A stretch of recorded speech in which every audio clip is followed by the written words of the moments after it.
Giniit ng kampo ni Vice President Sara Duterte na spliced o curated daw ang sinubmit na video ng National Bureau of Investigation sa House Justice Committee. Yan yung video kung saan nagbanta umano si Vice President Sara Duterte sa buhay nina Pangulong Bongbong Marcos, First Lady Liza Marcos at dating House Speaker Martin Romualdez. Dagdag pa ng legal counsel ni VP Sara na si Attorney Paul Lawrence Lim, guesswork o hula-hula lang ang resulta ng investigasyon ng NBI. Ang video raw ay hindi pwedeng maging pundasyon ng pagkakaroon ng probable cause sa mga ebidensya laban sa bise. Pero napanood naman natin lahat yun. Live natin napanood. Anyway, binuweltahan ni dating Senador Antonio Trillanes ang pahayag ni Davao City 1st District Representative Pulong Duterte na hindi raw sila uurong laban sa impeachment case ng bise. Banat ni Trillanes, congressman naman si Pulong pero hindi raw siya dumalo sa impeachment hearings para depensahan ng kapatid. Dagdag pa ng dating senador, hindi ba ide-deny ng kongresista ang aligasyong pagtanggap daw ng milyong-milyong piso nila mula sa alleged drug lord na si Sammy Uy? Iyon. Okay. Eto, kambal Sige, nga daw. Kambal. Oo. Dire-diretso ka dyan, Chiki. Si House Majority Leader Sandro Marcos daw ang pinatatamaan ni Davao City 1st District Representative Pulong Duterte sa pangalang Charis. Si Charis daw ang nagtatawag sa mga Chief of Staff ng mga kongresista para bumotong pabor sa impeachment laban kay Vice President Sara Duterte. Sa kabila nito, itinanggi ni Benitez ang paratang ni Pulong. Dagdag pa ni Benitez na sa General Appropriations Act na raw, kaya paano mababago ang pag-allocate ng pondo? Okay, so yun nga. Alam din natin no, parang ako naman bilang dati nagko-cover ng lower house parang laging ugong-ugong yan na kapag ka merong gustong ipasa ang ehekutibo, parang laging ang bargaining chip nila ay Budget. sige, pag hindi kayo naging supportive dito sa mga nakalistang mga priority measures namin, baka hindi aprubahan yung mga allocation sa inyo, no. Pero yun na nga, so sa isip natin baka ganun nga, so baka yun yung sinasabi ni Pulong Duterte, ni Congressman Pulong Duterte. Pero nagsalita na, no, yung sinasabi ni Chiki na si Deputy Speaker Albi Benitez na may point din na nasa General Appropriations Act at nakalista yung mga appropriations na yun. So, paano pagigipitin yung mga kongresista? Kasi dadaan na naman sa kongreso kung ganun. Oo. Ang sinasabi bago kaya baguhin. non-release. Kasi, di ba, parang, nandoon na nga, pero pwedeng hindi i-release. No? Yes. Pero pakiramdam ko parang mahirap do sa new setup na hindi basta-basta i-release. Lalo na wag niyong paapektuhan sa politika kahit sino sa dalawang partido, no. Yung mga benepisyo para sa mga distrito. Oo. Parang dapat lang na makuha ng mga distrito yung benepisyo from the General Appropriations Act kasi deserve ng taong bayan 'yon. Sa akin naman, bagamat of course nandyan lagi yung usapin ng budget na ginagawa daw na kumbaga panakot o kaya pang impluwensya para bumoto pabor o hindi pabor yung isang kongresista doon sa particular issue. Aba, itong kabuuan ng hearing, live siya na napapanood ng taong bayan. Yes. So, lahat ng kung sino man na gustong malaman kung ano talaga yung nangyayari doon sa pagdinig, live na mapapanood yan. Ang hirap namang pekein yun kung live, hindi ba? Parang yung statement na sinasabing pagbabanta ni Vice President Sara Duterte, kahit pasabihin mo na edited na ipinalabas sa Kongreso yung video na yon, di ko naman alam kung totoong edited, bueno naman, napanood din naman natin ang live.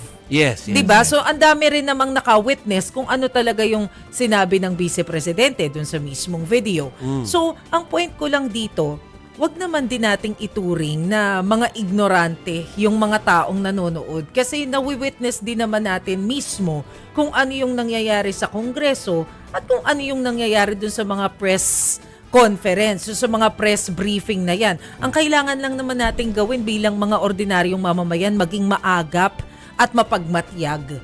'Di ba? Kasi pagka ganun lang yung ginawa natin, makikita naman natin mismo kung ano yung nangyayari kahit paano sabihin ng ibang tao. That's true. So,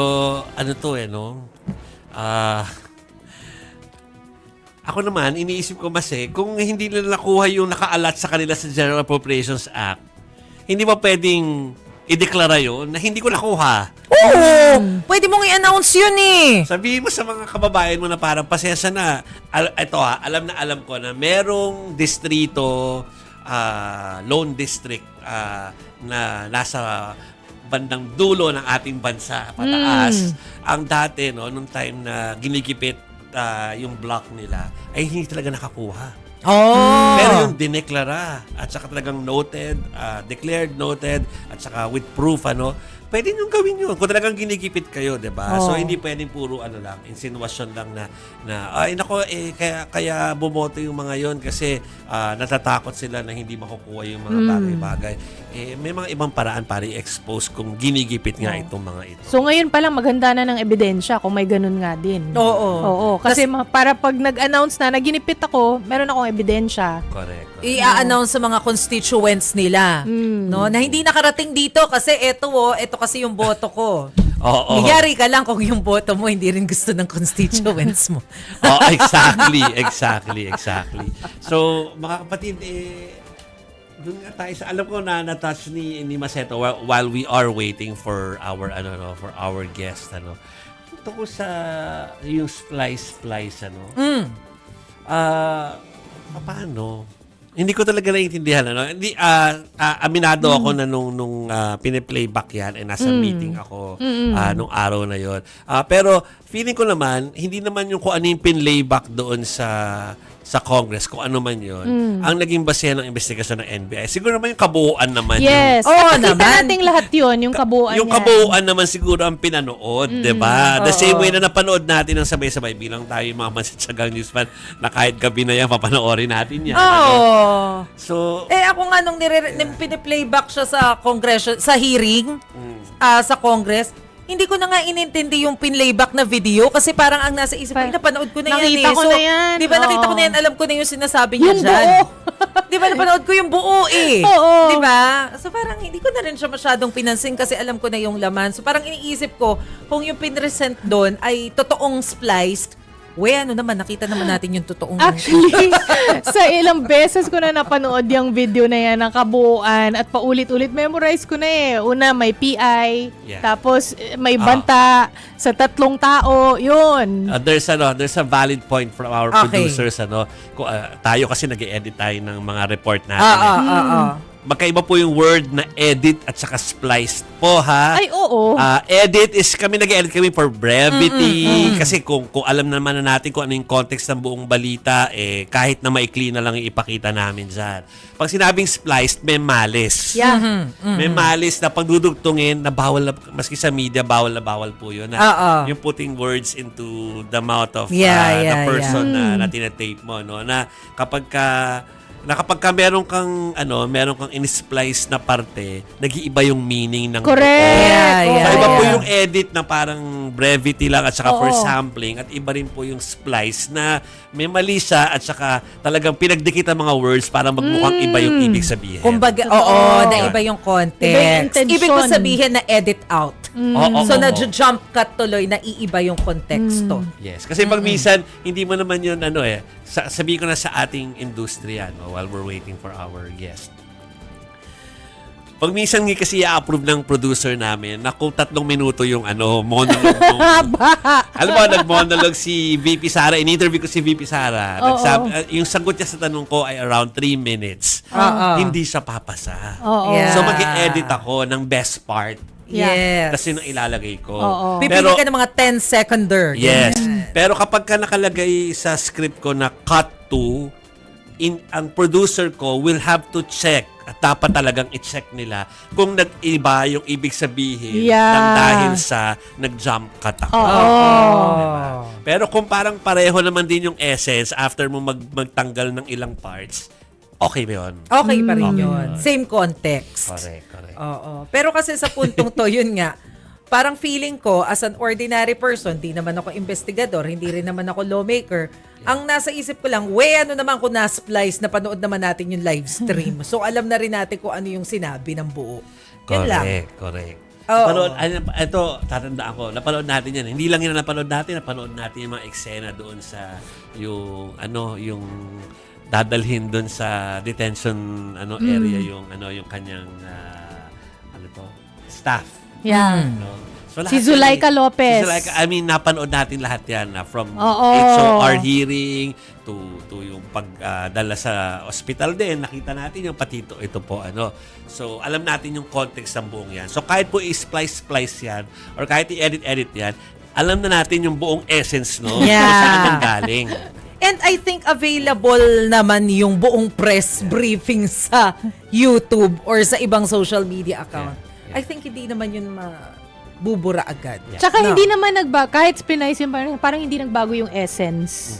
Yun pa rin yung threat na yun. Pero we totally get it that the camp of the vice president, lalo yung mga lawyers will be very technical about it. Definition.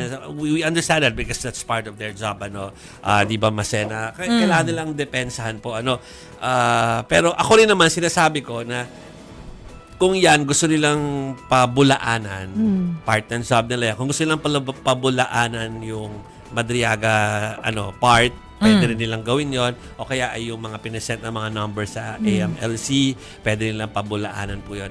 So yon, kasi nga pag ito yung umakyat na sa taas, sa Senado, yun yung kailangan ilatag lahat yon.